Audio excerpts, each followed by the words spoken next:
रुक जा।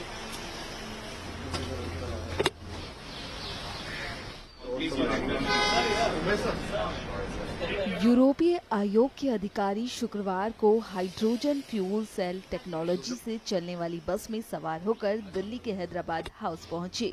इस बस को टाटा मोटर्स और इंडियन ऑयल कॉरपोरेशन के सहयोग से विकसित और संचालित किया गया है। यूरोपीय यूनियन के 22 top leaders of Europe, in leaders ने इंडिया का विजिट किया और ये 22 टॉप लीडर्स भारत में हाइड्रोजन बस पर ट्रैवल करते रहे। दोस्तों, यूरोपियन यूनियन कमीशन जो है उसके तमाम के तमाम जो जो लीडरशिप है, 21 के 21 ईयू कमिश्नर जो थे, जो कैबिनेट मेंबर्स हैं ईयू प्रेसिडेंट की, वो तमाम जो है वो एक hydrogen fuel cell technology powered bus में हैदराबाद हाउस गए। इंडियंस को बड़े अच्छे से पता था कि किस तरह इस चीज़ को दुनिया के सामने प्रोजेक्ट करना है कि we are for the green energy, we are for the clean air. और सिर्फ यही नहीं, बल्कि यूरोपीय यूनियन कमीशन की प्रेसिडेंट उर्सुला वॉन डेर भी इंडिया में है। और सिर्फ यही नहीं, बल्कि आपको बहुत जल्द उर्सुला नजर आएंगी साड़ी पहने हुए। और वो हमें कैसे पता चला, ये हम अभी आपको बताते हैं। सबसे पहली बात तो ये कि ये यूरोप और इंडिया के बीच एक हिस्टोरिक ट्रेड डील कही जा रही है। टाटा मोटर्स और इंडियन ऑयल कॉरपोरेशन लिमिटेड जो है, इन्होंने ये बनाई।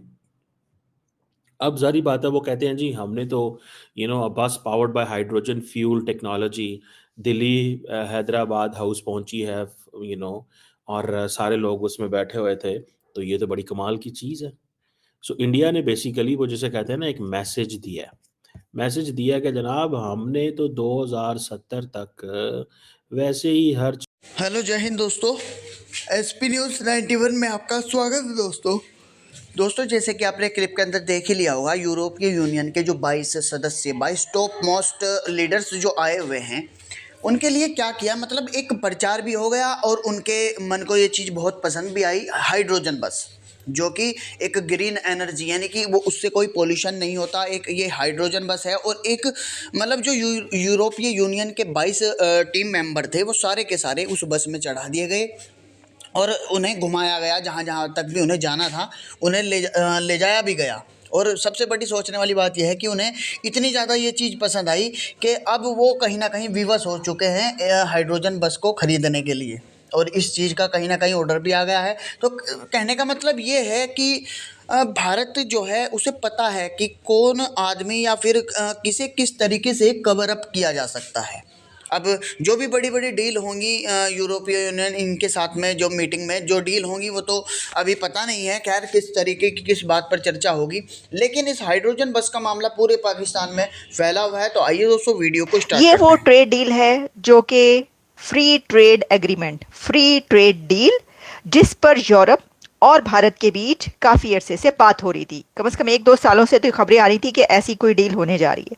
अब इसका ऐलान किया गया है, इस पर बात की गई है और 22 टॉप लीडर्स ऑफ यूरोपीय यूनियन कमीशन, यानी 22 कमिश्नर्स जो कि इंडिया में मौजूद थे, और एक बहुत बड़ी मीटिंग हुई है।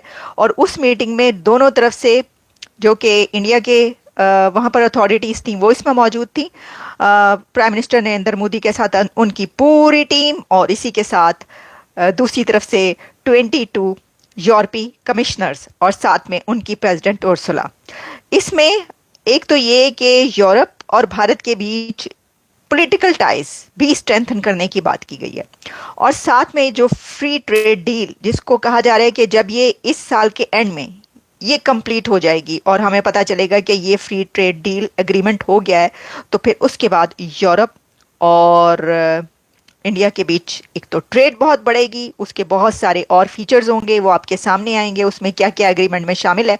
लेकिन फिर साथ में कल्चरल टाइज भी ज्यादा स्ट्रेंथन नजर आएंगी। ये सब कुछ एक ऐसे टाइम में हो रहा है कि जब आप जानते हैं कि यहाँ पर अमेरिकन प्रेसिडेंट ट्रम्प की तरफ से टैरिफ्स का ऐलान किया गया है। यूरोप पर भी और कनाडा पर, बहुत सारे कंट्रीज ऐसे हैं जहाँ पर अब टैरिफ्स का उन्होंने ऐलान कर दिया। अब इतने ज़्यादा टैरिफ्स के बाद कुछ थोड़ा सा हमें ये नज़र आ रहा था कि खींचातानी चल रही अमेरिका और यूरोप के बीच।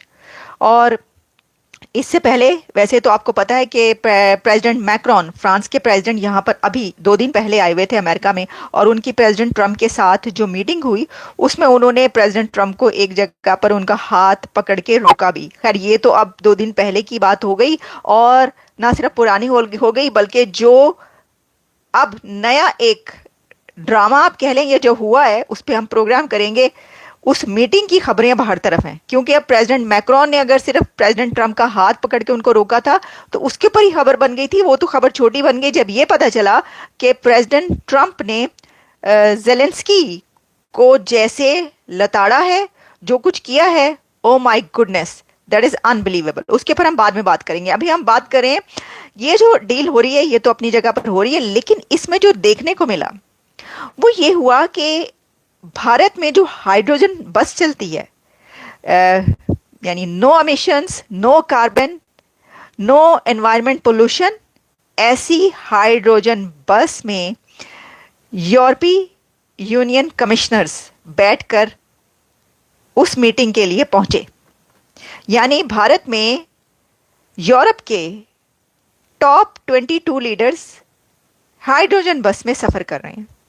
आप ये देखें, कैन यू इमेजिन, देखें ये जो बात कही जाती है ना हाइड्रोजन बस और एनवायरनमेंट को अच्छा करने के लिए, पहले कभी ये एक क्या कहते हैं क्लीशे होता था, या पहले कभी ऐसा कहा जाता था, ऐसा समझा जाता था कि ये सब कुछ वेस्ट के पास है, ये बातें वेस्ट में की जाती हैं, ये यहाँ की मगरिब की बातें हैं। जो पोल्यूशन की बात की जाती है उसको खत्म करने की, वहां पर देखो कौन सी अब उन्होंने नई चीज कर ली, अब ये वाली इनोवेशन आ गई, अब ये जदीद वो चीज आ गई। अब आप ये देखिए कि यूरोप के लीडर्स, टॉप 22 लीडर्स कहाँ पर सफर कर रहे हैं, भारत में। और आई किस थिंक जितनी भी ये बांग्लादेश जो ये चिकन जैसे नेक कहते हैं, ये सारी स्टेट्स जो हैं, 7 sister states, this and that, ये सारी की सारी जो हैं वो ये एक दुनिया में कनेक्ट करते हैं। ये मुंबई और गुजरात और ये सारी की सारी पट्टी जो है ये एक और दुनिया को कनेक्ट करती है। इंडिया कहता है कि हमने दोनों तरफ अपनी सप्लाई चेन को सिक्योर करना है। राइट साइड पे अगर if I am standing on the north, on the top of India, on on on समझ लें पाक इंडिया बॉर्डर पे खड़ा हूं, तो इंडिया को मसला क्या है? Arabian Sea, state of Hormuz, gulf of Aden, then Africa, Cape of Good Hope. ये 2 3 4 इलाके हैं जहाँ पे इंडियंस बड़े मुतासर हैं। देन रेड सी है, देन सारे का सारा ये जो जगह इलाका है। तो इंडियंस जो हैं वो समझते हैं कि ये अपनी सप्लाई चेन को कैसे मेंटेन करना है। ये जो D risking of supply chain है ना, ये मैंने पहली दफा ये लफ्ज सुना है, D risking of the supply chain. D risking of the supply chain मतलब इंडिया के लिए सप्लाई चेन बड़ी मैटर करती है भाई साहब, ये याद रखिएगा। और वो मैंने बताया आपको क्यों सप्लाई चेन मैटर करती है, बिकॉज उनकी सारी की सारी इंपोर्ट एक्सपोर्ट इसमें मुश्किल में पड़ जाएगी। जो जिसे कहते हैं ना एक जो जॉइंट स्टेटमेंट भी आई है, ठीक है, इंडिया और यूरोपियन यूनियन की, वो भी बड़ी इंटरेस्टिंग जॉइंट स्टेटमेंट है। उसमें लार्जली उन्होंने कहा है कि इंडिया जो ये सेकंड मीटिंग है India EU trade and technology council की, ये है वो चीज़ें, ये बड़े हाईएस्ट लेवल पे डायलॉग हो रहे हैं। आप पूरे के पूरे 21 अपने कमिश्नर लेके आए हुए हैं, ठीक है ना जी। और असल में वो इंडिया की तरफ से ये चीज़ें डॉक्टर जयशंकर, उनके कॉमर्स एंड इंडस्ट्री के मिनिस्टर हैं, उनका नाम है गोयल साहब, और इसी तरह उनके minister for electronics and information technology. मैं 2% कह सकता हूँ कि हमारे इलेक्ट्रॉनिक्स का एंड आईटी का मिनिस्टर कोई नहीं, आईटी का होगा, इलेक्ट्रॉनिक्स का नहीं होगा। इलेक्ट्रॉनिक्स से सारी बात है, पीएचडी चाहिए, टेक्निकल लोग चाहिए, ठीक है। तो ये अशवानी साहब जो हैं वो देखते हैं। और ये चीज़ें चाहिए। अब देखना ये है कि वो असल फ़ोकस कर रहे हैं और वहाँ से भी जो लोग आए हुए थे, वो यही देख रहे थे कि इंडिया ईयू जो ट्रेड एंड टेक्नोलॉजी काउंसिल है, वो कैसे काम करेगी। ये चीज़ जो है ना वो this is what I find, this is what I see. अब वो कहते हैं जी rules based international order, sovereignty, territorial integrity, इस पे ज़्यादा फ़ोकस्ड है और लिंक्स